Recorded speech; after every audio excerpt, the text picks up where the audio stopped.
तो friends, welcome to Yadnya investment academy. आज हम बात कर रहे हैं आईसीआईसीआई बैंक की, और ये जो वीडियो है ये पार्ट 2 है इस एनालिसिस का। इसमें हम बात करने वाले हैं मेजरली फाइनेंशियल्स और वैल्यूएशंस के बारे में। कंपनी क्या करती है वो तो मोस्टली सबको पता है, बैंक क्या करता है, लेकिन बाकी भी और क्या क्या कर रहे हैं, मतलब बैंकिंग में भी what are the different initiatives they have in digital part of the things. ठीक है, और इनके सब्सिडीज के बारे में भी काफी डिटेल में हमने कंपनी में सेक्शन में बात की। इंडस्ट्री में भी हमने बात की, डिजिटल रुपी का क्या इम्पैक्ट हो सकता है जो आने वाला है आरबीआई का, क्रिप्टो बेस्ड, और इवन कंपनी लाइक पेटीएम वगैरह का क्या इम्पैक्ट हो सकता है, राइट। गवर्नेंस में भी हमने थोड़ी बात की on the Chanda Kochhar issue, right, और उसका क्या हमें आगे इम्पैक्ट दिखता है। ठीक है, अब हम बात करेंगे फाइनेंशियल्स और वैल्यूएशंस के बारे में। ठीक है, तो again a quote we start with, I want to thank Shubham for this. He has given these quotes to me. A company should be viewed as an unfolding movie, not as a still photograph. Right? तो ये एक unfolding movie की तरह ही है. Like I said, it's a turnaround story. तो we'll talk about it. ठीक है. तो ये देखिए आप now net interest income, right, of last 10 years तो consistently 14% growth है, right. इस ग्रोथ में ये पीरियड को भी ध्यान रखिए जहां पर कुछ खास नहीं हुआ, राइट। तो यही मेजर प्रॉब्लमेटिक इशू इस कंपनी का रहा है ये पीरियड, ठीक है। और ये इंडस्ट्री में भी इशू था, मतलब ये ऐसा नहीं बोलूंगा कि सिर्फ गवर्नेंस इशू की वजह से ही हुआ है, मतलब एनबीएफसी क्राइसिस, डिमोनेटाइजेशन की वजह से भी banking industry didn't do well in that period, ठीक है। तो वो भी चीजें ध्यान रखेंगे। नेट इंटरेस्ट मार्जिन कंसिस्टेंटली जो है वो इंप्रूव हो रहा है। Worst it became 2.88। again, as I said, I cannot blame this entirely on the whistleblower complaint and Chanda Kochar issue, right. It was also due to the industry at that time, the NBFC crisis at that time, the demonetization जो 1-2 साल हुआ था, तो उसका impact at that time तो वो भी है, right. तो it is not entirely one issue, ठीक है। तो but it decreased, ठीक है, at 2.88, then it started improving, now it is at 3.4, which is good। कितना अच्छा है वो देखते हैं आगे। तो स्टिल अगर हम नेट इंटरेस्ट मार्जिन की बात करें, राइट, तो वो Kotak bank is the best 4.4%। Net interest margin क्या होता है? नेट इंटरेस्ट मार्जिन मीन्स कि मैंने कॉस्ट कितने का लोन लिया है और कितने का दिया है, उसके बीच में जो मार्जिन है वो मेरा प्रॉफिट है, ठीक है। तो कितने का लिया है, कहाँ से लिया है? Current account, savings account, FDs जो हम करते हैं बैंक के साथ, वहां से वो पैसा मिलता है उनको मेजरली, ठीक है। जब आरबीआई से अगर लोन लिया है तो उन्होंने, और फिर वो हमें लोन देते हैं तो वो ऑब्वियसली ज्यादा का देते हैं, राइट। अगर सेविंग्स अकाउंट में सपोज 3% का इंटरेस्ट रेट है करंटली, तो लोन अगर होम लोन भी दिया तो अराउंड 6.57%, अब 3.5% का वो नेट इंटरेस्ट मार्जिन है ना होम लोन पे, तो ऐसे बाकी लोन्स पे ज्यादा होगा। तो ICICI bank is still at 3.7, they are at 4.1, तो स्टिल लैगिंग। अगर हम बेस्ट ऑफ द बिजनेस में देखें तो Kotak and HDFC are best in the business. तो हम इनको कंपेयर दूसरे बैंक के साथ नहीं कर रहे हैं, तो may be with other banks they may be better, but as I said, they have been one of the biggest bank, so let's compare with them with the best in the business as well, ठीक है। तो consistently they have been lower, ठीक है। ऐसा नहीं है कि ये पहले बड़े अच्छे थे और अभी गिर गए, तो कंसिस्टेंटली अगर एनआईएम्स देखेंगे तो ये कम ही रहे हैं, और ये गैप कम हुआ है अभी रिसेंटली, ठीक है। तो ये gap was much bigger in FY12, it was still big in FY13, still big in FY14, ठीक है। तो ये अगर आप देखोगे तो ये आफ्टर FY18, FY19, 20, 21 में दिस गैप हैज रिड्यूस्ड। तो that shows the new management, right. Management change जो हुआ वो यहाँ हुआ, ठीक है। तो उसके बाद आप देखोगे तो गैप कैसे कम हो रहा है, और ये गैप बड़ा था पहले, तो गैप कम हो रहा है, तो they are becoming again the best in the business, so that's a turnaround। CASA ratios, CASA क्या होता है?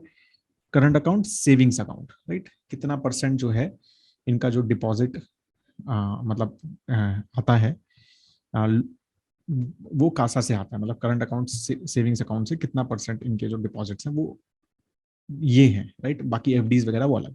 तो ये सबसे लोएस्ट कॉस्ट पैसा होता है, राइट, क्योंकि सेविंग्स अकाउंट में सिर्फ 3% देना है और करंट अकाउंट में 0। तो ये सबसे लोवेस्ट कॉस्ट पैसा होता है इनके पास, इसके ऊपर सबसे ज्यादा एनआईएम्स होते हैं, राइट। तो वो इंप्रूव हुआ 51 तक, देन इट स्टार्टेड डिक्रीजिंग। तो वैसे तो ज्यादा जितना माना जाता है उतना अच्छा माना जाता है। तो अब ये दूसरा स्लाइड आई थिंक आपको ज्यादा बेटर देगा, क्योंकि कंपैरिजन जब होता है जब बेटर पता चलता है। अब यहाँ पर आप देखिए, राइट, कोटक को देखिए आप, वाई मतलब Kotak is considered such a good bank, और मतलब उसका वैल्यूएशन हमेशा ज्यादा होता है, जबकि it is smaller, right, than others, is because it was 32% in cars and now it is 60%। ठीक है, और दे हैव 48 to 46 के आसपास, दिस 42 to 46, राइट। तो इससे आपको चीजें, I am hoping that you are understanding that how things are basically changing it, right. तो आईसीआईसीआई बैंक यहाँ पर जो है वो 46.17 पे है, और 42 से वो बीच में 51 तक चला गया था, but then it started decreasing. तो मतलब I think this has increase, HDFC has increase, they have also increase, this has decrease. तो कासा तो इनका डिक्रीज हुआ है आफ्टर द न्यू मैनेजमेंट, तो वो आप कह सकते हो, but it is still not bad, right, it is still as good as HDFC bank. तो मतलब still they are best in the business, ऐसा नहीं है कि बुरा हो गया है कुछ। एनपीएस, राइट, तो ये बहुत अच्छी टर्न अराउंड स्टोरी बताता है, राइट। तो आईसीआईसीआई पहला है, याद रखिए, और फिर एचडीएफसी, फिर कोटक। तो यहां पर आप देखिए, ये जो टाइम पीरियड था इसमें काफी ज्यादा चीजें जो हैं वो आरबीआई की तरफ स्ट्रिक्ट नहीं थी to tell about the NPS numbers. Strict in the sense कि देवर लॉट ऑफ थिंग्स जिसमें आप एनपीएस को कम दिखा सकते हो, आप रिस्ट्रक्चर कर दो लोन को, ये कर दो वो कर दो, मतलब काफी ज्यादा चीजें आप कर सकते थे। बट 2015 में RBI change the rule and then they started, मतलब उस तरह से थोड़ा रिपोर्टिंग मैकेनिज्म थोड़ा चेंज हुआ, and people started actually telling कि भाई कितना मेरा एनपीएस है। तो most of the banks, not just these guys, most of the banks का एनपीए इंक्रीज हुआ, ठीक है, आफ्टर 2015। और फिर ये पूरा समझ आया क्या चक्कर है, राइट। फिर ऑब्वियसली डिमोनेटाइजेशन हुआ, फिर एनबीएफसी क्राइसिस वगैरह भी, आईएलएनएफएस जब क्राइसिस हुआ, तो वो सारी चीजें हुई। तो इस टाइम पे तो अगर आप देखोगे तो सबके ही कम है, मतलब ICICI bank is still the highest, right, till. तो Chanda Kochhar was the CEO at that time, तो हाईएस्ट तो अभी भी है, लेकिन आप 2016 में देखो तो ये they became 5.8, then 2017 they became 8.7, 9.9 is as bad as various PSUs। और आप कंपैरिजन देखिए, 0.94, 1.05, 1.3, you can imagine that gap again। इनके साथ कंपैरिजन देखिए, 1.9, 1.85, 2.36, 2.6, 2.22 रिड्यूस्ड, सी द गैप। तो ये हुआ पीक, नया मैनेजमेंट आया यहाँ पे, then started reducing 7.4, 1.6, abhi 5.33, 1.32, 3.25, still gap is there, but you can see the consistent decline, okay, gap is reducing। So that is what I am telling about the turnaround story, ki how a new management, how a new person, ठीक है, can do the wonders. तो management में focus क्यों इतना important है, ये बहुत जबरदस्त केस स्टडी है इस चीज की, कि गवर्नेंस जो है वो सबसे इंपॉर्टेंट है। लोग जो कंपनी चला रहे हैं वो सबसे इंपॉर्टेंट है, वो अच्छे हैं तो कंपनी अच्छा करेगी।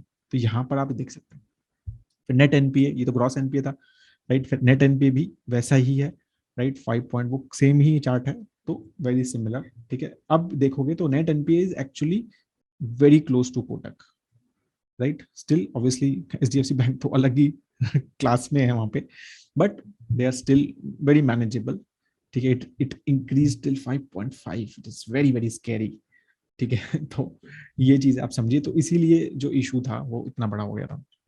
एम्प्लॉय कॉस्ट, राइट, तो ऑब्वियसली बैंक्स का सबसे बड़ा कॉस्ट जो होता है वो एम्प्लॉय कॉस्ट होता है, ठीक है, because it is a service industry में ही है वो, राइट। तो उसमें they are around 21%, HDFC bank is 16%, and so they are between the HDFC and the Kotak Bank here। तो cost to income ratio, right, कितना कॉस्ट है और कितना उस पर इनकम है, राइट, तो वो एक काफी इंपॉर्टेंट रेशियो माना जाता है efficiency of managing day to day operational activities की। आपके कॉस्ट क्या क्या है और कितनी इनकम हो रही है आपको उस हिसाब से। तो they are again, they have मतलब one of the best actually, ठीक है। तो सबसे कम उनकी कॉस्ट है to income ratio, that is they are doing good job there. Capital adequacy, right, तो strength of the overall business, right, तो उसमें अगर हम देखेंगे तो ICICI bank is better actually than HDFC Bank, have improved. ठीक है, तो that is also a good sign कि company मतलब overall has been a good financial health. ठीक है, ये है balance sheet cost of funds. तो कॉस्ट ऑफ फंड्स इनका कैसा रहा है, राइट? तो वो भी हम यहाँ पर, सॉरी, कॉस्ट ऑफ फंड्स, तो कॉस्ट ऑफ फंड्स इनका कैसा रहा है, तो यहाँ पर वी कैन सी कि इट हैज जो है कैपिटल एडिक्वेसी रेशियो कैसे इंप्रूव हुआ है इनका लास्ट 1.5 साल में. ठीक है, और cost of funds of course वो तो इंटरेस्ट रेट्स कम होने की वजह से ओवरऑल 3.66 पे आ गया है, विच इज प्रीटी गुड.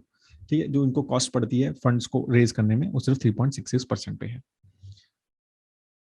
कैसे एडवांसेस एंड डिपॉजिट्स इंक्रीज हो रहे हैं, so that's a very good sign how the balance sheet is actually increasing, right, of the bank. Overall balance sheet size का ट्रेंड जो है वो कंसिस्टेंटली अप है, तो that is a very good thing. Obviously मतलब very strong bank तो है. Return on assets, right, तो मैंने जैसे बोला कि ये तो खैर मतलब इन्होंने ही बताया हुआ है कि change in management happened, I think somewhere here, right, और so this is how things changed, right? ROA, how the ROA of the bank improved, and now still it is lower than the SDFC and Kotak. They are very similar, 1.9 के आसपास है, but the see the increase how it has happened. 0.36 तक पहुंच गए थे, 1.4 पे पहुंच गए. तो everyone is noting that, and the stock price भी उस हिसाब से increase हो रहा है. पैट भी उस हिसाब से we have, मतलब companies has showing good profits after it decreased to as low as 3,000 crore के आसपास, right? So, oh, sorry, 5,000 crore के आसपास, 3,636. So this was the lowest PAT they gave in last 10 years, and then it started increasing again. तो overall financials I think growth वगैरह की perspective से और the trend जो है, ठीक है, it is very good.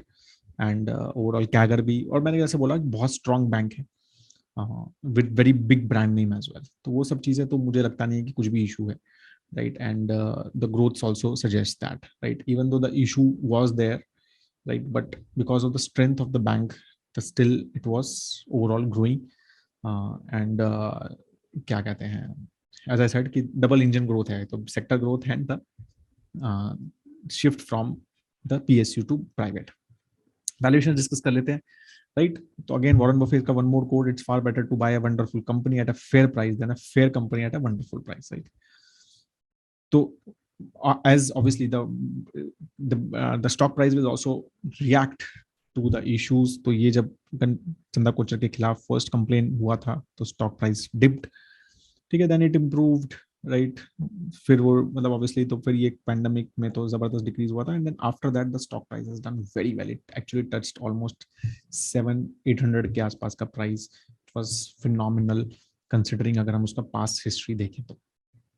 Price to earning ratio has also improved. Of course ये तो स्टॉक गिरा था और मतलब अर्निंग गिरी थी इस टाइम पे, राइट, तो इसकी वजह से ये पी ज्यादा दिखा रहा है, but actually it has been almost 18 के आसपास इसका मीडियन पी है कंपनी का, राइट. तो करंटली अराउंड 22%, 22 का पी है. 1 ईयर मीडियन 24, 3 ईयर मीडियन 25 और 10 ईयर अगर हम देखें तो 18 के आसपास इनका 10 ईयर पी है. तो पी के हिसाब से मतलब they are not very expensive for sure, right, और दे आर नॉट सस्ता ऑल्सो. और अगर हम कंपैरिजन दूसरों बैंक के साथ करें तो फिर हमको यहाँ पर और भी क्लैरिटी दिखती है from P by B perspective, right. तो HDFC bank has the biggest, obviously their name and their governance standards, उसके हिसाब से they always command a premium as well, ठीक है. And it they have a 2.8, 1.9. Again फिर Kotak is also because of the governance standard they command a premium, ठीक है. तो उस हिसाब से they have also done the, मतलब it is better than Axis P by B perspective से, but worse than HDFC Kotak, and they वही चलेगा मेरे को ऐसा लगता है. I don't think they can do better than that, right. SOTP valuation किया हमने इसका, right, because they have so many subsidiaries, right. तो वी थॉट कि अंडरस्टैंड करते हैं कि सब्सिडरी की वैल्यूएशन वगैरह जब एक बार करेंगे और थोड़ा सा एक डिस्काउंटिंग लगाएंगे तो कैसा, मतलब ऐसा तो नहीं है कि बहुत सस्ता आ रहा है या एक्सपेंसिव आ रहा है, ठीक है ना. तो 30 के आसपास इनका टीटीएम ईपीएस है, स्टैंड अलोन ईपीएस जो आ रहा है, स्टैंड अलोन लिया है क्योंकि बैंक का स्टैंड अलोन के हिसाब से 18 के आसपास इनका पी है 10 ईयर, तो वो लिया. तो उस हिसाब से अराउंड 3,75,000 करोड़ का इनका मार्केट कैप होता है स्टैंड अलोन के हिसाब से, जो सजेस्ट हमारे हिसाब से होना चाहिए. तो ऐसे ऐसे प्रूव में इनका 51% स्टेक है, तो 35,000 करोड़ रुपीस, मतलब अराउंड 68,000 करोड़ की कंपनी है वो. 48% स्टेक है ऐसे लॉम्बार्ड में 29,000 करोड़ रुपीज का इनका लोकेशन है, उसमें सिक्योरिटीज में अराउंड 15,000 है। ये तीनों लिस्टेड कंपनी से पहले लिस्टेड किया तो ओवरऑल 79,000 करोड़, फिर 20% डिस्काउंट लगाया तो 64,000 करोड़ रुपीज का भाई मार्केट कैप वहां से आना चाहिए, राइट। प्लस ये होना चाहिए। अब थोड़े से अनलिस्टेड सब्सिडीज भी हैं, ज्यादा नहीं है, छोटी हैं, तो स्टिल हमने कहा कि ले लेते हैं। तो इनके पैट के हिसाब से हमने देखा तो प्रॉफिट, अब एएमसी तो they are number one, 51% stake है, अभी तक लिस्ट नहीं हुई है, 634 करोड़ का पैट है, ठीक है। फिर they have securities primary market dealership 100% stake है, 570 करोड़ का पैक है। फिर एक यूके में और कनाडा में इनके स्टेक है, तो उसमें भी हजार हजार 100 करोड़ का पैट है। सारी चीजें देख ली, टोटल पैट 14 का, 18 का ही पी कंसिडर किया जो इसका किया है। फिर 25,000 करोड़ रुपीज के आसपास का मार्केट कैप यहां से भी आना चाहिए, ठीक है। तो 25,000 करोड़ ये हो गया, 63,000 करोड़ ये हो गया, प्लस 375, तो अराउंड हमारा हुआ 459,000 करोड़ रुपीज का इसका मार्केट कैप एसओटीपी के हिसाब से होना चाहिए। अभी कितना है? तो 28 मार्च को 494 का है, तो थोड़ा ज्यादा है, ठीक है। तो मतलब बहुत ज्यादा भी नहीं है, ऐसा नहीं है आउट ऑफ द बाउंड है और कंप्लीटली, ठीक है, बट थोड़ा ज्यादा आ रहा है एसओटीपी के हिसाब से। 18 के पी अगर हम कंसिडर करें, जो एक डिसेंट पी इनका 10 ईयर रहा है, अगर उसको आप पी थोड़ा सा 20 को कंसिडर करोगे कि भाई नहीं 20 पी एक बैंकिंग सेक्टर के हिसाब से ठीक है, तो फिर वो बिल्कुल क्लोज आ जाता है, मतलब ऑलमोस्ट 5 लाख करोड़ के आसपास पहुंच जाओगे आप, ठीक है। तो फिर मतलब ये हो जाएगा कि एसओटीपी के हिसाब से और करंट वैल्यूएशन इज मैचिंग, तो इट्स वेरी वेरी गुड, मतलब अभी अच्छी वैल्यूएशन पे है, ये सही है। तो वो अलग अलग लोगों का, जैसे मैंने बोला, assumptions अलग अलग है। हमने थोड़ा सा कंजर्वेटिव लिया है कि 18 का पी लिया है, और करंटली वैसे 21 22 के पी पे चल रहे हैं, ठीक है। और अगर आप सब कुछ कंसिडर करेंगे, मुझे लगता है 18 इज ठीक है, बुरा तो नहीं लिया है हमने। तो उस हिसाब से वैल्यूएशंस को करंटली हमने येलो ही दिया है, because we still think that it is not very definitely not highly priced, but सस्ता भी नहीं है, मतलब ऐसा नहीं है कि वाओ कि बहुत ही अच्छी वैल्यूएशन पे अवेलेबल है, तो वो भी नहीं है, एक डिसेंटली गुड वैल्यूएशन पे अवेलेबल है। अगर आपको एंट्री लेनी है, एक लॉन्ग टर्म थॉट प्रोसेस है, राइट। तो जैसे मैंने बोला टर्न अराउंड स्टोरी है, ध्यान रखो थोड़ा सा एक विद कैविएट की गवर्नेंस पे, ठीक है, क्योंकि एक बार हो चुका है तो वो थोड़ा सा आदमी को टेंशन आता है उस चीज का, ठीक है। तो आई थिंक स्पॉट में अगर हम देखें तो बहुत स्ट्रॉन्ग बैंक है, right. They have very strong digital platforms, बहुत सारी स्ट्रेंथ तो क्लियर है, strong balance sheet, very big brand name, right. Financial and asset quality is improving, opportunities तो बैंकिंग सेक्टर की अपॉर्चुनिटीज इतनी ज्यादा है कि वो वही बात करेंगे, right. Asset quality is still थोड़ी सी ज्यादा है, ठीक है, but I think it is improving, ठीक है। बैंकिंग और charges of banking operations are comparatively growing, right, because digitization में ये सब चीजें चार्जेस अब थोड़े से फोकस लोग कम करेंगे, right.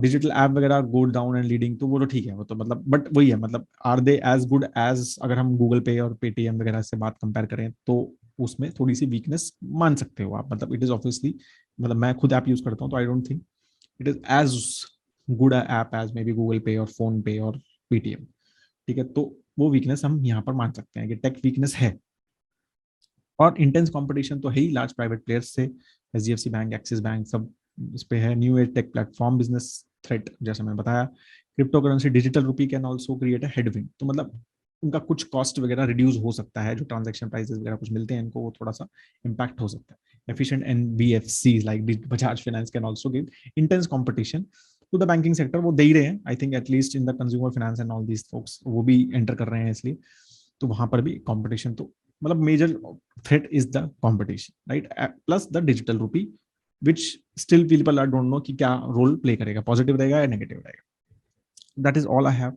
on ICICI Bank. If you still have any question, please do write in the comment section below. ठीक है, I wanted to make this video more for the understanding कि बैंकिंग बिजनेस कैसे काम करता है, और ICICI बैंक की turn around के बारे में थोड़ा सा ज्यादा मैं आपको समझाना चाह रहा था कि ये चीजें हमें कैसे ध्यान रखनी चाहिए और कैसे हमें फोकस करना चाहिए इन सब चीजों पर, ठीक है। That is all I have a great time है दोस्तों, जय हिंद।